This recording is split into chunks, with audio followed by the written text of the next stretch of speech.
Guys, welcome back to Between the Ropes TV. Before we get into it, we are so close to that 200 subscriber mark. So hit the like button, hit the subscribe button. And then moving on, today we have got Sam Sheedy on with us. Former professional, English middleweight champion. Sam, thanks ever so much for joining us. Are you all right? Yeah, well, Commonwealth champion as well. Don't forget that one. There we go. Oh, we'll get onto that, mate. We'll get onto that. It's a bit bigger, that one, isn't it? It sounds better. So, right, there we go. Well, you won the Central Area title in just your 7th fight when you first round demolition of Jason Ball back in 2012. But then you also beat him in the July of the same year.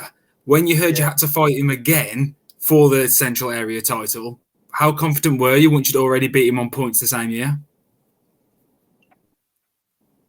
Well, I had quite a few layoffs early on in my career. I had a hip injury, so I couldn't really run. And back then in 2012, I know it's not even 10 years ago, but progression in sport, boxing, and the world's like come on at a phenomenal amount. So you'd go to your doctor. There weren't many sports therapists that were accessible as they are now. They're all over social media. So literally, all you'd need to do now would put on your story you've got an injury, and you'd have 10 people in your inbox. Back then, it weren't like that. It were more Facebook, just people telling you that neighbours having a baby and stuff like that. But now it's advertising, innit? Do you know what I mean? So I had quite a lot of layoffs. I think I'd had a 2-year layoff before I'd boxed Jason Ball for the first time. And I'd recently seen him 2 fights before I boxed him the first time. He'd boxed Chris Eubanks Jr. and he put up a good fight. He lost via 2 points. I think it were 58, 56 maybe, something like that. Or yeah, 58, 56. It was only 2 points in it. And I was a bit worried going into the fight, but I boxed him and I absolutely boxed brilliant. I won every single round, if I can remember correctly. I caught him with every shot. What I remember about Jason Ball is, he was very, very tough. He was known for being tough. He's got an MMA background and he's a fighter through and through, like a hard man. Like you get like good boxers, then you get hard men, you know. So Jason Ball was like a hard man and a good boxer. And going into that fight, the second fight where I boxed for the area title, I always gassed out, even at the end of 4 rounds, because I threw a lot of heavy shots. Well, I was loaded up with a lot of shots. I did my road work. I always trained diligently, like I make sure Tommy does now. He trains the same way I did. We created a format for when I boxed for the British title, and everybody just continues to use that now. And it works. So I was always fit, but I'd always get tired, and I was terrified of him stopping me like 6, 7, and 8. To tell you the truth, I thought, bloody hell, am I going to be able to get through this? And then the first rounds, boxing. And I always like to throw an overhand left, and he threw, I think he let me a lazy jab, and I slipped to my left, whipped in an overhand left, and he's just gone down, and I couldn't believe it, and neither probably could him and everybody else. He got up, he weren't right. He toughed it out for as long as he could.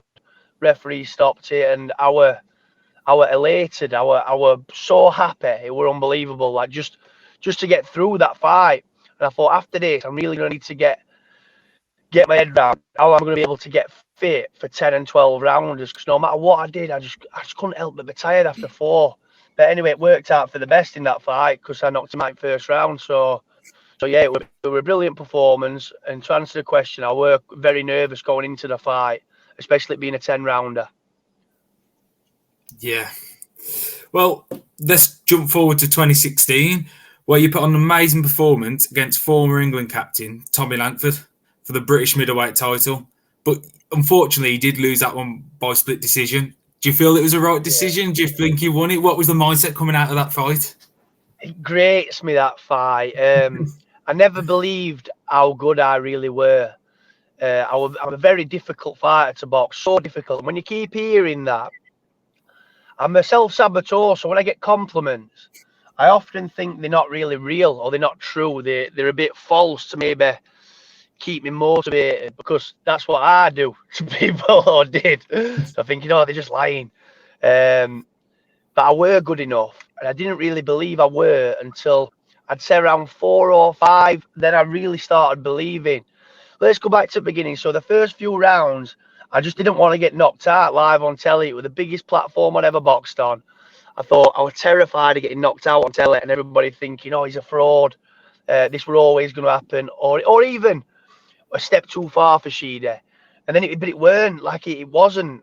And I lost that fight. He didn't win. I know that might sound strange, but he didn't beat me. I beat me. And if he does watch this, he's going to say, no, I beat him. No, you didn't, Tommy. No, you didn't. I beat me. But yeah, great on me because that belt's beautiful. And Tommy's got one now, and he says I can have it overnight one night, but I don't really want to do that. I don't know, but yeah, I did. I can see why he got it. I don't think anybody'd have moaned if I got it, and I'm not moaning that I didn't get it. I'm moaning to myself about not doing what I could have done. So it sounds like we need the rematch then, really. Well, he's gone on a bit of a journeyman type of thing now, and he. No disrespect to him, he's just boxed. I think he had a few fights at super middle against Lerone Richards, I know. I don't really think he turned up necessarily with that bit between his teeth. So I think he's doing something else now, Tommy. I think he's an electrician. He's got a few hours and stuff. So I think he's doing well without boxing. Yeah, it's each to their own, isn't it? But you did win the Commonwealth title, as you've already mentioned, and that was in 2017. And after your first defence, you decided to retire, saying that you fell out of love with boxing. What went into making that decision? And only being 33 now, will we see you come back? Well, I'd lost 2 major domestic titles in the English and the British. So all I wanted to do, but when I won the area title, sorry, just go back a little bit. I never actually thought I'd win an area title because in our gym, it was quite... everybody's homegrown. So Glyn's like producing fighters from nothing.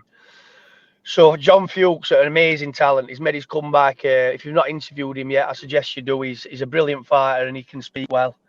He won the area title and it was like, whoa, like an area title. So to box for that were like unbelievable, and to win it were even more unbelievable because I weren't very good when I started. I lost 8 amateur fights in a row at one point and I just bared with it, carried on. Thought I was good because I kept getting told I were, and then all of a sudden I become good, and then I stopped believing I were good anymore. So it was strange, really. But anyway, the reason I won the Commonwealth title, and that were like a big sigh of relief because I thought I've been on wrong end of the stick twice here, split decisions.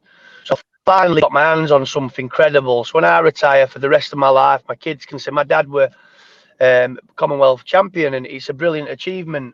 So I'm really happy with that. And the Liam Cameron fight, I didn't really want it. There were no ranking in it. The money weren't great in it. There were no title in it. Everything were for me to lose, him to gain. I knew he were a great fighter. I know he'd lost a few times before, but that were only for him being lazy. I knew if he were boxing me, I knew I could beat him, but I knew if he were boxing me, he weren't going to be lazy because 2 Sheffield lads, we've been going at it. I thought, oh, he's going to come, this guy. But I always thought I could beat him. And I thought it was going to be easier than what it were. And in the fight, I trained hard for it very diligently, like I always do. It weren't easy. I don't need my fights to be easy, not like at all. I've had it tough before and I've come back and I've won. It weren't that. It was just the fact that he wanted it more than me. I didn't really want to beat him as much as he wanted to beat me. And I'd kind of got the big tick of the Commonwealth title, and I'd had enough. And no disrespect to Liam, he beat Sam Sheedy, and he did nothing wrong with me. If there were anything wrong with me, we're up here. I weren't willing to do what he was willing to do that night. So he dropped me, I got up. He dropped me, I got up. There were a few rounds where it was touch and go for him himself. He said after the fight, he were absolutely knackered himself. He were ready to go. So no disrespect to Liam, massive props to him. I think he's training now. He wants to make a comeback. But yeah, it were enough for me that. So I'd finished. I thought I don't want to carry on boxing and be in them situations where I'm getting beat by guys 10, 20 ranks behind me that couldn't possibly have tied my shoelaces in the gym a year before. I couldn't let that happen to myself. And Glyn agreed. There were no disputing how good I were, fit I were, this, that, and other about beating fighters that were on their way up or on my level. There were no disputing that. It was whether or not I wanted to do it anymore, and I just didn't. I think it was safer just to stop doing it there and then. Yeah. Okay. Now, you talked there, obviously, you said sort of earlier on about your sort of journey in developing that fitness to go from like 4 rounds up to like 10, 12 rounds. Have you got any sort of methods you'd recommend to sort of fighters potentially watching this to help them develop that engine? Yeah, there's no secret behind it whatsoever. The biggest thing I'll say is consistency. The consistency between fights. So when we started out, my elders were like John Fuchs, Lee Edwards, Jez Wilson, Carl Wilde, and they all, if we fought, we went missing for 2-3 weeks, started training again, a bit heavier, a bit fatter. But now what's happened now is fighters are training, they're boxing, they're winning or losing. They're having 1 or 2 days off, and then they're doing a couple of steady runs, tapping bags, bit of shadow boxing. And I couldn't get my head around how that'd work, because I'm quite an extremist. I'm all or nothing. But the system that kind of we developed as a gym and that were based around what I was doing, because I was the only fighter in the gym at that point that were at that level that needed to do it, where you train twice a day, Monday to Friday, one Saturday. I've Saturday afternoon off, Sunday off completely. So Monday morning, we do some sprints and a steady jog. Monday night, do your gym work, your boxing, your shadow boxing, your sparring. Tuesday, do pad work with Glyn in the morning. In the evening, we do like weights, conditioning type of sessions, like your own body weight. Wednesday, sprints again, bit of a steady run, sparring, pads, technique in the evening. Thursday morning, me and Glyn do pads, technique in the morning. In the evening, the conditioning again. And then Friday, we'd either sprint or do a long jog. And then Saturday morning, we'd do like a 6-mile run around the Dam Flask in Sheffield, which had plenty of hills, great for conditioning your cardiovascular system. Finish off, go home, rest till Monday, and it just seems to work a treat. If you look at Tommy now, I don't even think you ever see him blowing. Like he's so fit. That's a testament to his dedication, his commitment. Even Keenan Wainwright, Keenan's a bit more like me. He's a bit more like when he boxes, he's more bangs his shots in, wanting a reaction. Tommy's a bit methodical. He's moving around. He's watching. He's taking you apart slowly. And he knocks a lot of people down. He's very strong, Tommy. And Keenan's more explosive, so he gets a little bit more tired. But now he's working to this system. The more rounds he does, he'll be more suited to the rounds. So he's not just going to jump in from a 4-round to a 10-round. He'll do a 6. He'll do an 8. He'll do a 10. And that's how you get fit.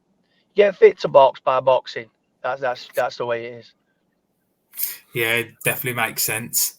And after your retirement, you decided to become a trainer at Glyn Road's gym, who was your trainer, and you're working closely with Tommy Frank. What made you go down that route, and what's your future ambitions as a trainer? Well, when I retired from boxing, there were a few things that had happened in the sport that put me off a little bit with the corruption, and stuff like this. So I left the sport and I went into working on the roads for a little bit. And might sound egotistical and narcissistical, but nobody were like, I've been brought up just to be in the gym I've been in, to be respectful to everybody, polite, say hello. These guys that work on different jobs, they don't know who you are, which is fine. But they're also, the supervisors, they're also very rude to everybody. And I've never had to deal with anything like that, because everybody I've been around has always been polite. Even the likes of like Joe Frazier, we've done even with Joe Frazier, polite, lovely man. Sugar Ray Leonard, polite. Alan Minter, polite. Glyn Rhodes, MB, polite. Brendan, everybody's polite and kind and nice. And these guys were nobodies.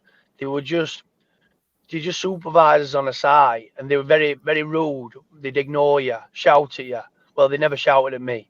And then one day, this guy come over and said, "Oh, I've googled you. Somebody told me who you are. How's it going?" And that.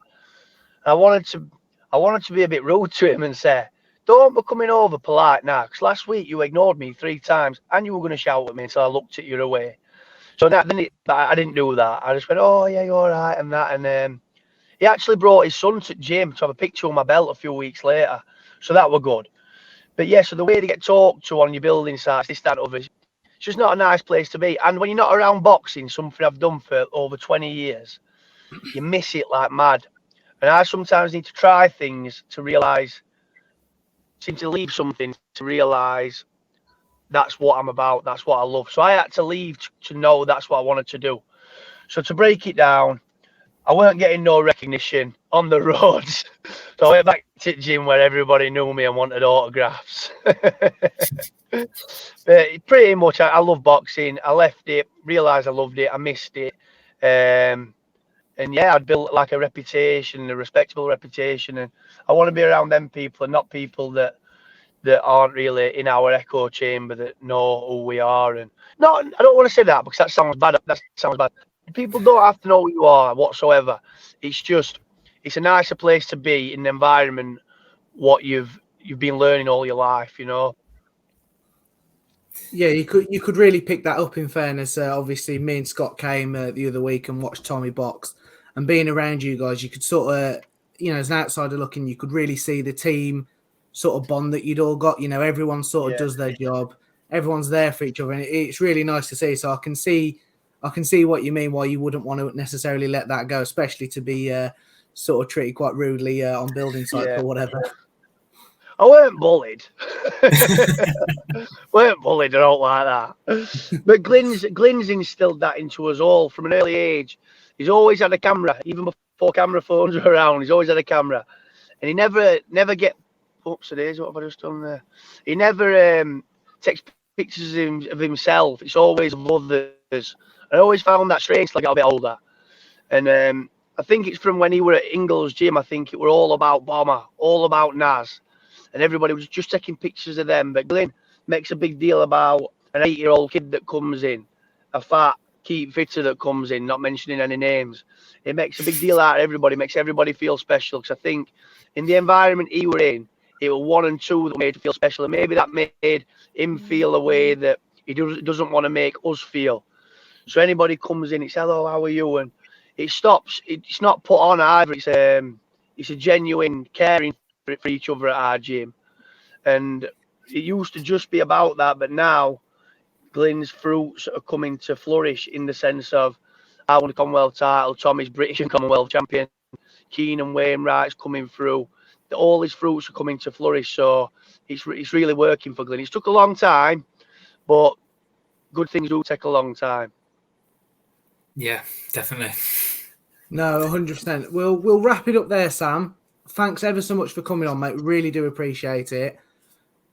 No worries. Thank you very much. I hope I've been a help. No, you have, mate. I think we could have gone on and talked about more, so we'll have to look at that, getting you back on in the future. But yeah, We'll wrap it up there, guys. Check Sam Sheedy on Instagram. It's a great little page. Check it out. Also, check out Sheffield Boxing Centre. That's Sam and Glenn's gym. Thanks ever so much for watching. Cheers. Thank you very much. Cheers, boys. Have a good new year. See you later. You too. Bye-bye.